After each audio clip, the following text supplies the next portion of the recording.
Hello there, dear friends, and welcome once again to the Relaxed Fantasy Review. Today, we're talking about bad spells. All the spells of D&D have a use. They all do something.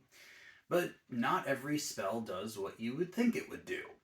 And some of them do what they say, but that situation just doesn't come up very often, or isn't a really useful tool in your toolbox.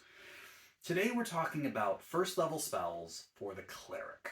Clerics are wonderful casters in the sense that they can change their spells out as needed. So, while I will admit that these 5 spells that I've prepared to talk about today are very niche and don't come up super often, they do have a use case. And the cool thing about being a cleric is that when you are packing your spells, you can change them every long rest. And if you know for a fact that one of these spells will be helpful, then maybe you should take it that day. But we're talking about a standard adventuring day where you don't know what you're going to be up against. These spells aren't the kind that I would pack every single day. So, the spells for the cleric. Well, before we get into the list, let me let you know that Relax Fantasy Review has memberships. For just $1 a month, you can support me here on YouTube and get a couple benefits. Firstly, you get a badge in the comments next to your name, letting folks know you're a supporter and earning you my undying gratitude.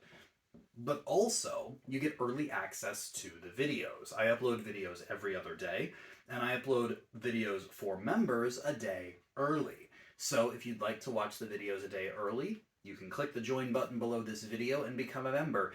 And if you don't want to or can't afford to, don't worry. The videos will continue to come as they always have. And I appreciate you just being here and watching the content. Thank you so much for joining me here on YouTube. So let's start off the cleric with a classic ceremony. Ceremony is a weird spell because there's a lot of things it can do. You can do a coming of age ritual where you take a young adult and give them an extra D4 on their ability checks for 24 hours. Or a dedication ritual where you take a creature who wants to be dedicated to your deity, they get an extra D4 in their saving throws for 24 hours. You can perform funeral rites, stopping a creature for 7 days from becoming undead. Or you can do a wedding, granting humanoids that are willing to marry each other an extra +2 to their armor class when they're close by for a 7-day period. You can even do something as simple as make holy water with this spell. So why is it bad? These are all cool effects, right? Well, yes and no. The problem with ceremony is twofold. First of all, every time you cast the spell, it costs 25 gold worth of silver. You have to have powdered silver to cast this spell. A lot of folks would look at this and be like, oh, so I can just take regular water, turn it into holy water. Profits. No. It costs 25 gold to create holy water, and holy water is worth 25 gold. So they thought of that. As far as getting buffs to your ability check, saving throws, or armor class, you can only do it to a specific individual creature one time. So the dedication ritual or the coming of age ritual can only be done once. So, yeah, you do this ritual the day you go adventuring, and if you fall asleep and then have to take a long rest, the next day the buff is gone. Is it worth it to do one time on a particularly difficult day? Maybe. There is a hack with the wedding thing. I've seen this done before, where a creature can marry a zealot barbarian, because a zealot barbarian from level 3 can be resurrected from death without using expensive material components. So you could, and the spell says you can benefit from the wedding ceremony again if you're widowed. So you could marry someone to the barbarian, or everyone to the barbarian. There's no restriction on how many people can be married through this spell, which is actually pretty progressive.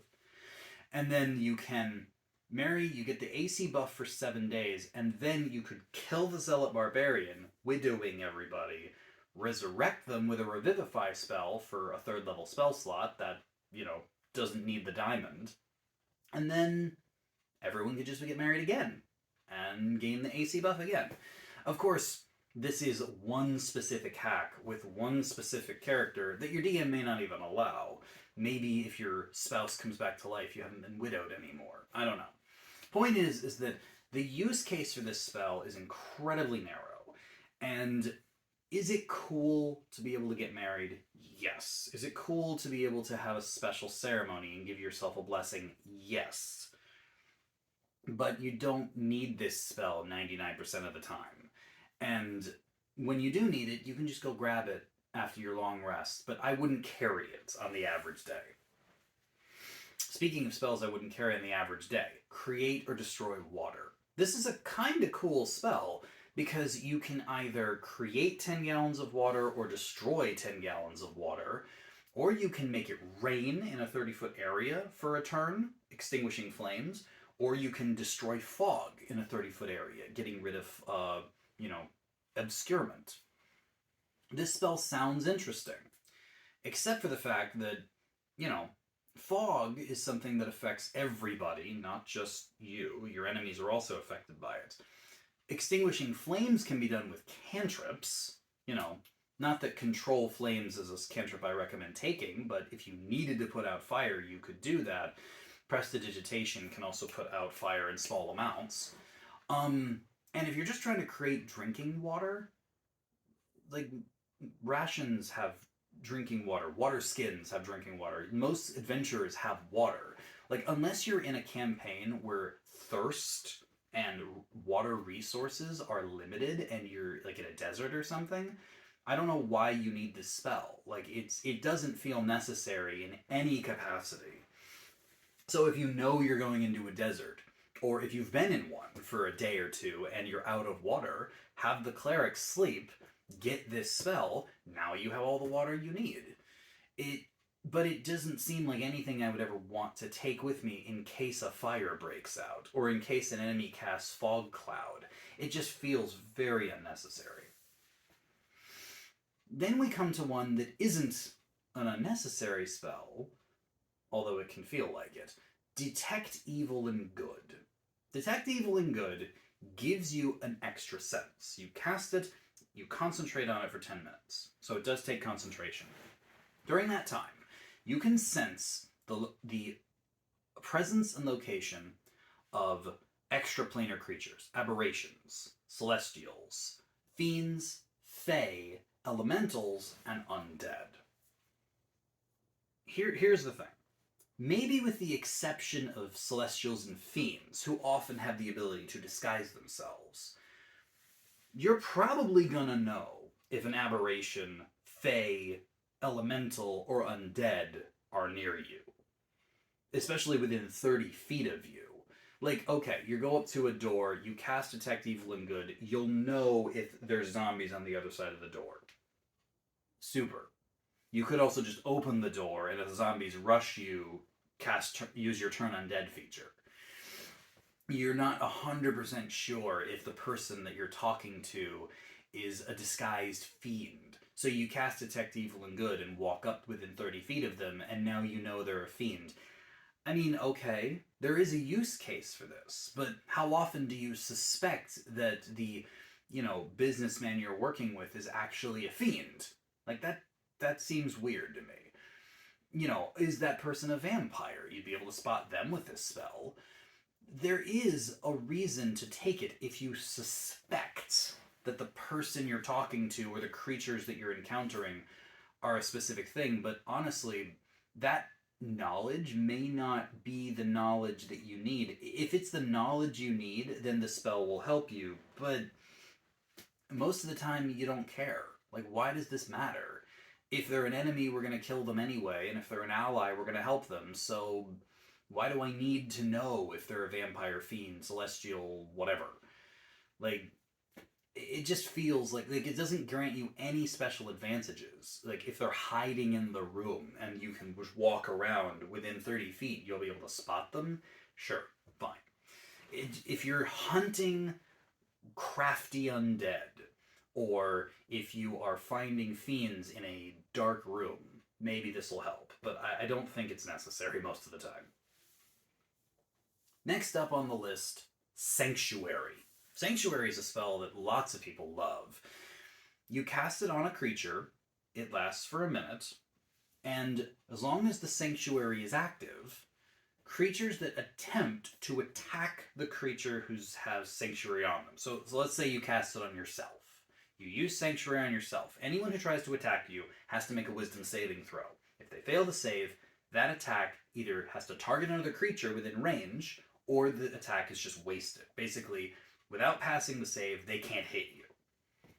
This sounds awesome. This sounds like a really great defensive feature, but there's a problem. When you cast it on yourself, you cannot attack or cast a spell that affects another creature, or cause harm to a creature in any way. So you can't do the things that you need to do in a fight. Basically, the one use case I can think of for Sanctuary that actually makes sense is if you're trying to protect a helpless NPC. You're trying to keep, a nobleman safe, or some old person who can't fight for themselves safe. You cast Sanctuary on them if a fight breaks out. Now any attack that goes against them has a good chance of not hitting. That's fine. That is a very specific use case. But I wouldn't cast it on your party members. If you're out adventuring and your party is fighting, Sanctuary doesn't help, because the moment you cast it on a creature, they cannot do anything. They just have to stand there and try not to get hit. It also doesn't keep them safe from area of effect, so a fireball will still hit them just the same. I think Sanctuary has an incredibly narrow use, keeping NPCs safe. Other than that, I really wouldn't bother. And then finally, Shield of Faith. Shield of Faith was actually a spell I used on my very first Cleric when I played D&D. It's a pretty simple spell. You cast it on yourself as a bonus action, and use your concentration, and as long as your concentration lasts, you have a +2 to your AC. That's awesome. +2 to AC is great, right? You know what else gives you a +2 to AC? An actual shield. Like, if you're trying to play defensively, you can just pick up a shield. Clerics are proficient with shields. Sure, you could cast this on someone who doesn't have proficiency in shields, the rogue, the wizard, whatever. But it's using your concentration. The problem with Shield of Faith isn't that the effect is bad. The effect of Shield of Faith is fine. A +2 to your AC is a helpful buff, reducing incoming attacks that hit you by 10%. But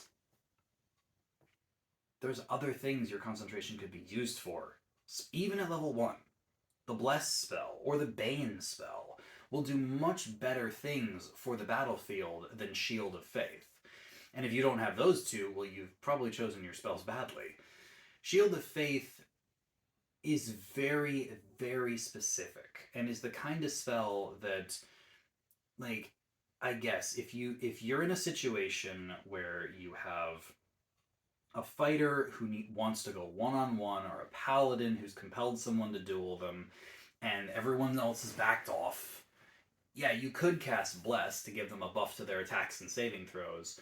But if you see that the enemy is going to be easy to hit, but hits like a truck, maybe Shield of Faith would be a better spell to cast on this solo fighter who's going to be taking down a solo enemy in an honor duel. I don't know. Like, I can think of situations where this would be my preferred spell, but they're incredibly narrow. So, yeah. I've put Shield of Faith here not because it's objectively bad, but because compared to other things you could be using your concentration on in a fight, a +2 to AC just doesn't stack up with some of the better, much, much better effects out there. So I wouldn't take it. And honestly, these are all spells that in very specific situations are good. But in general adventuring campaigns, where you're fighting creatures, investigating things, in social situations, the main pillars of play of D&D, these spells just don't feel necessary. They don't do They don't nearly match the same power as other first level spells. And yeah, I wouldn't recommend taking them unless you really need them. In that case, go ahead and grab one of them, but don't pack them in your standard kits. They just aren't worth it. This has been the Relaxed Fantasy Review. If you enjoyed the video, please like and subscribe down below. Have a look for the join button down there, and keep your eyes peeled for more spellcasting reviews coming down the line soon. Have a good one, my friends.